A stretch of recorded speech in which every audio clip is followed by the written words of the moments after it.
All right, peace, brothers and sisters. So here we go. This video honestly is made for my brothers and sisters that want to get some sea moss. So if you want to get some sea moss, go ahead and hit me up. Message me on this video, and we can talk. The bag like this, sells around $10 to $15 depending on the weight.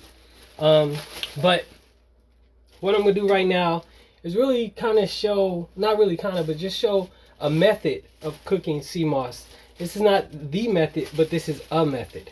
And so first thing that you want to notice when you get a bag of sea moss is it's going to be real salty. I don't know if you can see that. So what I'm going to do now is I am going to rinse this off first. I'm going to get the water boiling. So this is going to be a boiling method. Now there's another method of doing this in which you can soak your sea moss, overnight, anywhere between, I would say 24 to 36 hours, of doing a soak, to be honest with you. But you want to pour, 2 cups, 2.5 cups of water or whatnot. Now this is Mountain Valley spring water. It's a good type of water. It's the water I like, water I use, my wife and I, especially in reference to, food items that we're going to be ingesting.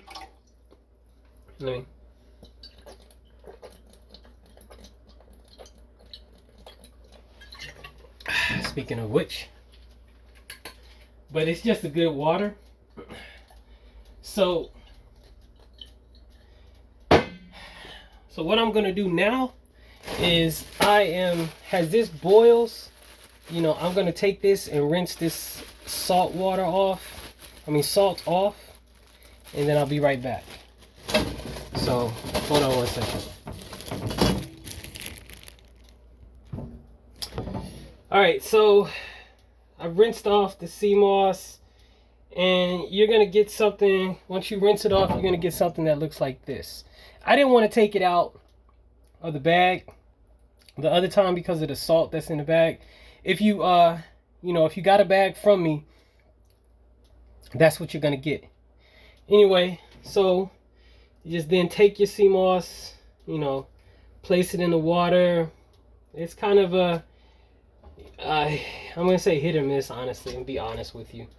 A cup or two, you just be the judge of what's what for yourself. But the bag you get from me, it should be able to hold, you should have about two, you should be able to get about 2 batches of gel from that. Honestly though, I shouldn't barely bag the rest of this back up, but I don't want to make all that much, so we'll get to that in a second. However, so we got the sea moss sitting in the water now, as you can see, about to be heated up and whatnot. So I'm gonna go ahead and let this boil and come to a boil, and then we'll go from there. But before I do that, so if I wanted to make it really special, I should have had all this already out, but I don't. So just bear with me. Let's go ahead and make this type of sea moss special though.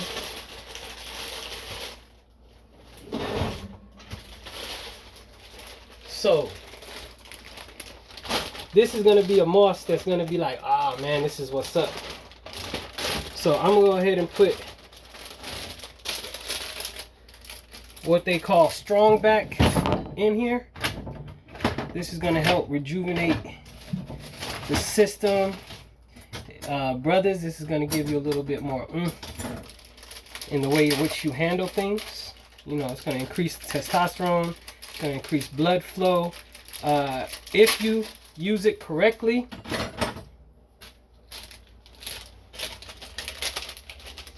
it'll definitely help you with being able to process information. See, there's something that people don't tell you in reference to all of these different herbs that increase, your sex drive and whatever, right? the herbs that increase your sex drive actually increase your blood flow. And when you increase blood flow, the blood, if it's not used, you know, for those purposes, then what's gonna happen is that blood is gonna start flowing to the mind. And that's, you know, of course, that's gonna be really beneficial for you. So this one, I'm just gonna add a little bit of sorrel, raw sorrel in this. This I'm gonna take out. I'm not gonna blend it up, so I'm just gonna add a couple of bits of sorrel in that joint. Let's see here.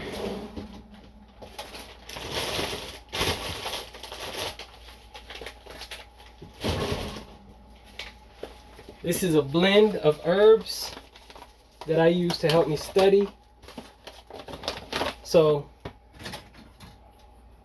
it's got ginkgo biloba in it, a little bit of periwinkle, some brahmi. These are different herbs that you can use in order to increase focus. You know what I'm saying? And so you don't have to use these herbs. You know, this is just a herbal mix that I typically use. And then in truth, all honesty, you know, this is me kind of just putting it together. I just, you know, needed to get this out because I promised my brothers that I would get them some moss. So, and I told them that I would show them how to make it before shipping it off to them. You know what I'm saying? So, but if you're using this and if you like this, this is how you make the super mosses. You know what I'm saying?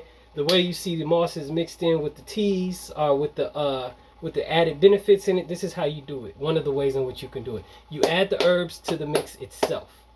And so then, in truth, I'm just going to mix it all up. Now, if a true herbalist has something else to say on that, you know, I'm willing to listen.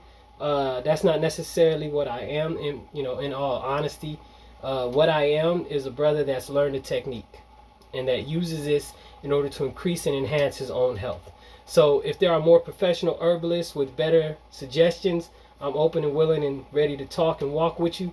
Other than that, I'm going to pause this right now and then come back once it's ready, and then we'll move from there. All right, so we're back. It's boiling right now. That's what it kind of looks like.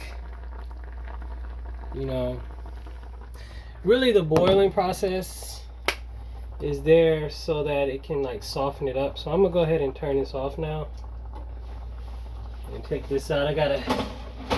We got a makeshift kitchen down here. Could be better, could be worse. It is what it is. So now some people would take this and strain this and then just do the pure sea moss, you know, add water and whatever. That's not what I'm going to do here. What I'm going to do is going to let this cool off a bit and then put it in the blender straight up.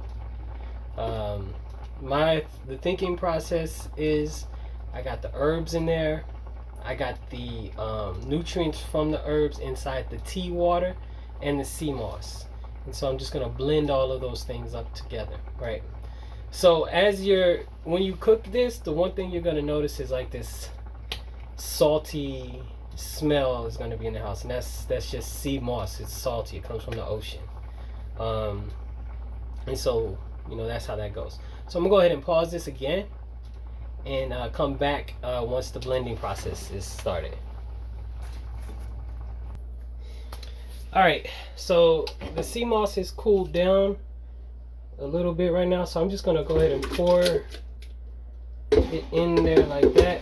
So this is what I want you to, first thing I want you to take note of, right? It's already kind of gelling up, right? So as it cools down, it's gonna gel up. So you don't want to let it get too cool, because then it's gonna be kind of difficult to work with, right? So it's hot right now. So I got it in the blend tech. I already have the container out that I'm gonna put it in. It's better to use glass. I was looking for a glass container with a top. I couldn't find it. I gotta be a little bit better with those things. But this is just a run through. I can make another one showing you a little bit more appropriate ways of doing it. You know what? As a matter of fact, let me just do it correct the first time. from there, right? I can go ahead and cover this with some foil or something, or find a cover for it for the most part, right? Hopefully this is enough. But so it's in the blend tech, and I'm just going to blend it up. You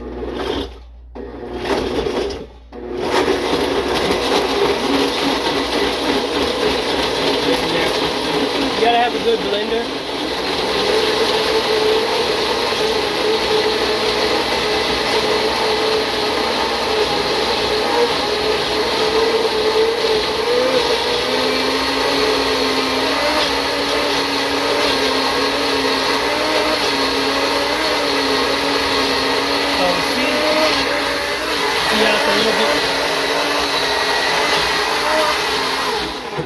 So the moss right now is a little bit too thick.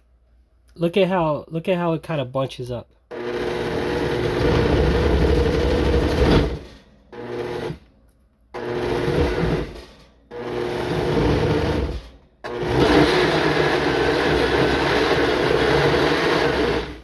What I'm gonna do is add a little bit more water, new water,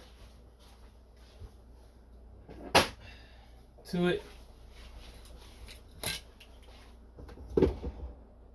This is a different one than what I drunk from. That one's gone.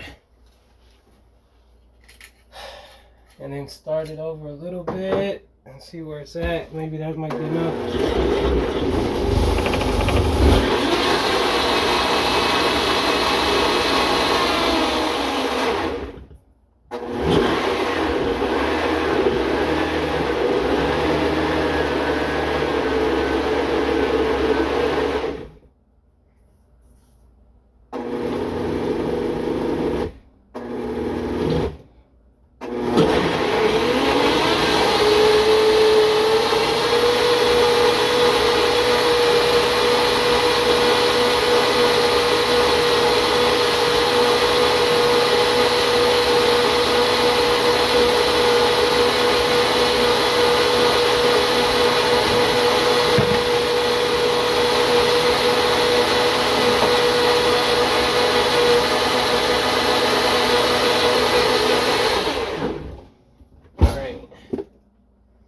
So it's hot right there. Let me go ahead and pour this out.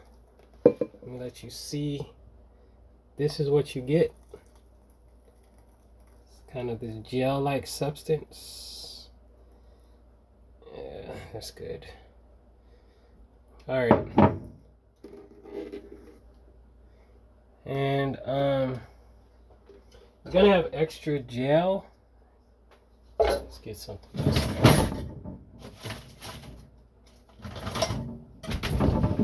You're gonna have extra gel inside the container here, so you just want to get as much out as possible. Because remember, you got all of those minerals and nutrients in this right now, right? So this one is kind of intense. Remember, I added a bunch of stuff to it. So right now, there's a lot of herbs mixed up in here. And I just say take the whole thing. Now, if I'm wrong, let me know. You know. I'm okay if I am. I'll just work with that. So now what you have is this right here. It's gelatinous. You know what I'm saying? So I'm gonna let it sit for a while. Well, I'm actually gonna put it in the sit. I don't want to let it cool off. So actually, what I am gonna do is put that in the plastic container like that, and put a top on it. So, makeshift, I lost the top to this container, but here's the way to fix it. And we'll go from there. All right. Oh, before I forget, you definitely want to clean this out right after, because if you don't, what you're going to end up with is this gel on your dishes, and it's gross. So, due diligence. All right, so here is the final product, or not the final. It's still going to go through some firming stages, but as you can see, it is getting there. It is getting there. It's kind of firm. You saw that dip and come back. It's gonna gel up. You're gonna have this gel, you see, and that's what you have. And this can last anywhere from 2 to 3 weeks in the refrigerator. This stuff lasts forever outside the refrigerator. I don't have an expiration date on it. I don't know, but it's a while. But in this form, you got 2 to 3 weeks in the refrigerator, and then you just take a scoop of it, put it in your smoothie. You can put it in your soups, cook with it, and you got all the minerals and nutrients and that extra added juice that you got. So me, I'm gonna use this for my smoothies. Hope this helps you out. Peace and blessings, one love. Take care of yourself. I'm out.